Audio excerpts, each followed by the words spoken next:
انا آتیناک الکوثر وقال ابن عباس شانئک عدوک. شانئک کا معنی کیا ہے؟ عدو، دشمن. اور شان سے مراد یہاں نبی صلی اللہ علیہ وسلم کا دشمن ہے. اس سے مراد عاص بن وائل، ابو جہل یا عتبہ ہے. لیکن عام معنی یہ کہ قیامت تک جتنے بھی لوگ رسول اللہ صلی اللہ علیہ وسلم کے دشمن ہیں، چاہے وہ آپ کے دور میں تھے یا بعد میں آئے، وہ سب انجام کے اعتبار سے خائب و خاسر ہیں، نامراد ہیں.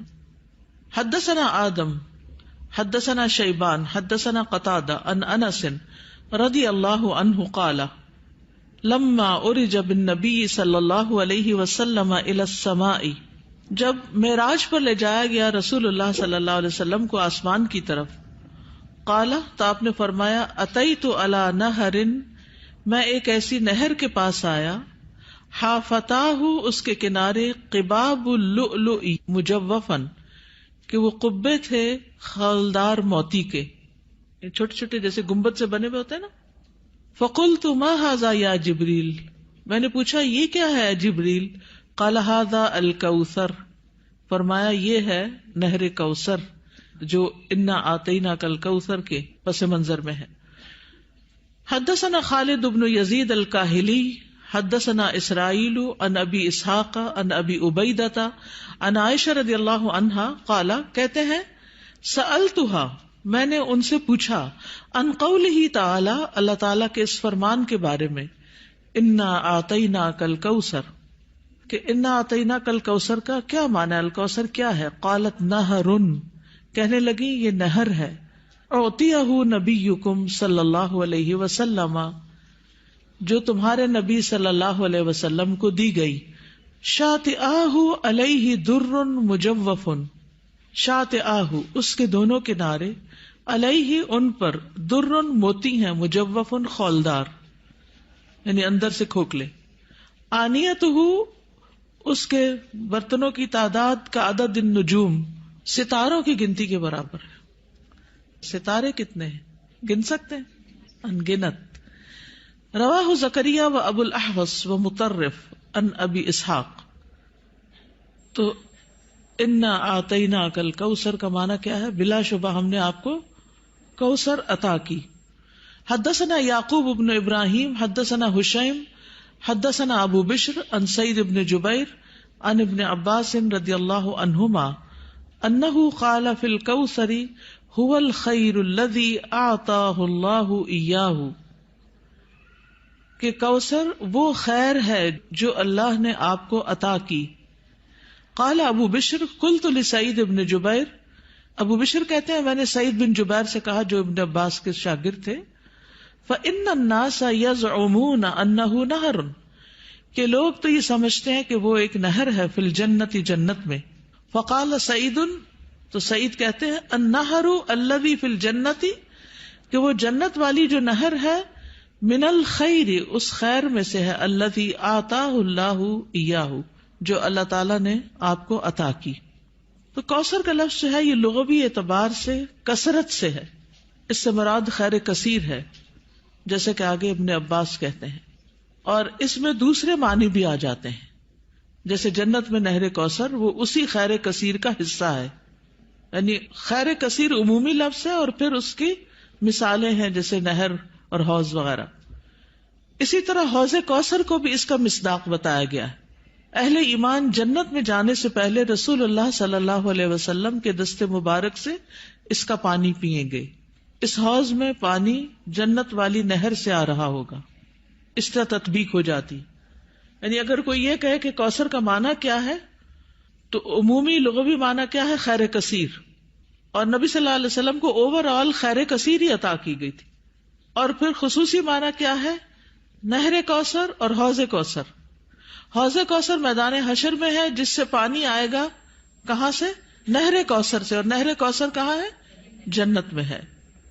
اسی طرح آپ صلی اللہ علیہ وسلم کو دنیا میں جو بلند مقام ملا اور آپ کا ذکر کثیر ہوا اور آپ کو فتوحات نصیب ہوئی، یہ سب بھی خیر کثیر میں شامل ہے.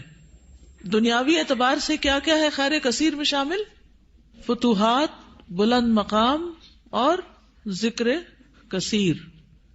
نہر کوثر کی خوشخبری سن کر آپ صلی اللہ علیہ وسلم بہت خوش ہوئے تھے. صحیح مسلم کی روایت ہے, حضرت انس کہتے ہیں کہ ایک دن رسول اللہ صلی اللہ علیہ وسلم ہمارے درمیان تشریف فرما تھے. آپ پر نیند سی طاری ہوئی, پھر آپ نے مسکراتے ہوئے اپنا سر اٹھایا تو ہم نے عرض کیا, یا رسول اللہ, آپ کس بات پر ہنس رہے تھے؟ تو آپ نے فرمایا, مجھ پر ابھی ایک سورت نازل ہوئی.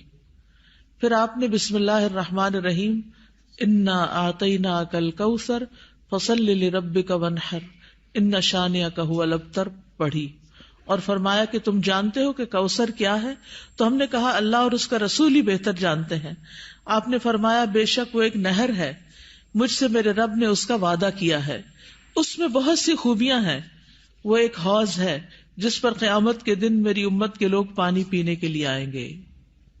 تو حوض کوثر کیا ہے, اس کی ڈسکرپشن کے بارے میں کچھ احادیث ہمیں ملتی ہیں. ہم میں سے ہر مسلمان حوض کوثر کا ذکر تو کرتا ہی رہتا ہے یا سنتا ہی رہتا ہے, لیکن اس کی بہت سی ڈیٹیلز ہمیں نہیں معلوم, تو ان کو ذرا دوہرا لیتے ہیں. رسول اللہ صلی اللہ علیہ وسلم نے فرمایا, میرے حوض کے دونوں کناروں کے درمیان اتنا فاصلہ ہے جتنا مدینہ اور صنعاء کے درمیان ہے. پھر اسی طرح یہ سطح زمین پر بہتی نہر ہے, اندر کھڈوں میں نہیں ہے. رسول اللہ صلی اللہ علیہ وسلم نے فرمایا, مجھے کوثر عطا کی گئی, وہ ایک نہر ہے جو گویا کہ سطح زمین کے اوپر بہتی ہے. حوض کوثر کی مٹی جو ہے, آپ نے فرمایا, میں نے اپنا ہاتھ اس کی مٹی میں ڈال کر دیکھا تو وہ خالص کستوری کی تھی, نہیں خوشبودار.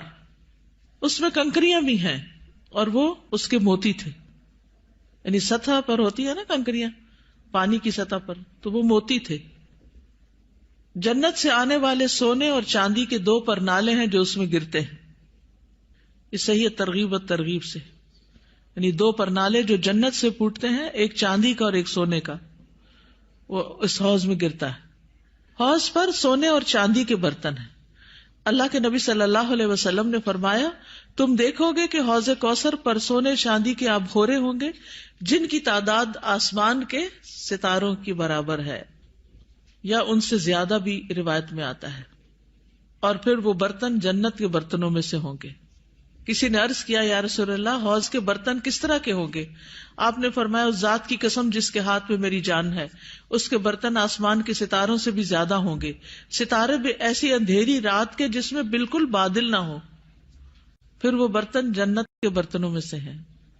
اس کا پانی ٹھنڈا, میٹھا اور خوشبودار ہے. رسول اللہ صلی اللہ علیہ وسلم نے فرمایا, میرا حوض عدن اور عمان کے درمیانی فاصلے جتنا ہے.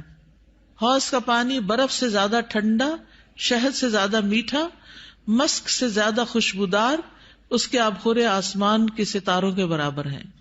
اور ایک جگہ دودھ سے زیادہ سفید بھی آتا ہے. آئس کریم کیا چیز ہے اس کے مقابلے میں. پھر جو ایک گھونٹ بھی پی لے گا کبھی پیاسا نہ ہوگا, اس کے چہرے کا رنگ کبھی سیاہ نہ ہوگا. سبحان اللہ, یہ تاثیر ہے اس کی. دنیا میں کئی ٹوٹکے کرتے رہتے ہیں, یہ کھا لو, وہ پی لو, یہ لگا لو تاکہ رنگ صاف ہو جائے. اس کا ایک گھونٹ پی کر انسان خوبصورت ہو جائے گا. اس نہر پر پرندے بھی ہیں. فرمایا, ان کو کھانا اس سے بھی زیادہ خوشگوار ہوگا. لیکن کچھ لوگ حوض کوثر سے محروم رہ جائیں گے. وہ کون ہے؟ جو بدعت کرنے والے ہیں, جنہوں نے آپ کے بعد دین کو تبدیل کر دیا. آپ فرمائیں گے یہ دور ہو جائیں, دور ہو جائیں. یہ ڈسکرپشن پڑھ کے پھر شوق بڑھ جاتا ہے نا, اور سنت پر عمل کا شوق بڑھ جاتا ہے کہ اللہ تعالیٰ ہمیں اور زیادہ سنت کا پابند بنائے تاکہ ہم نبی صلی اللہ علیہ وسلم کے قریب ہو سکیں, آپ کا اتباع کریں.